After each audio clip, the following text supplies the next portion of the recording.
Olar sizi bir dəqiqə. Buradan Əcəmiyə necə gedə bilərik? Əcəmiyə yoxdan gedə bilərsən. Burada nə qədər olmalı? Burada 5 manat olmalı deyəsən. Bu xırdan var buna.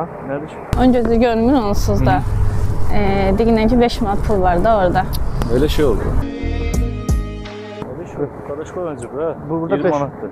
Nə qədərdir ki 20 burada? manatdır qardaş burada. Bu mən 5 manat. Qardaş, Sən mən 20 dedim. manatdır. Dedim 5 manatdır. Bu aç nə qədər var orada? Qardaş mən açanmaram bunu. Hə. Bunu qoydu bura. Mən metroya apara bilərsən? Qardaş nə aparmam? Mən aparıram da. Ehtiyac yoxdur özüm. Mən aparıram. Ehtiyac yoxdur özüm aparıram. Apardım da xanım ehtiyac 5 manat ehtiyacınız varsa mən sizə verim. Pulum var ya burada prosta dedi 5. Bilmə qardaş qoy çıxartma niyə çıxartsan ki? Hə? Niyə çıxartsan ki sən pulu? Dedi 5 manatdır prosta metro oradan gedəcəydim də. Arkadaş qoy cibə 20 manatdır.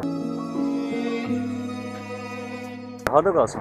Mən Əcəmdə qalıram. Hansı hərfdir? Konu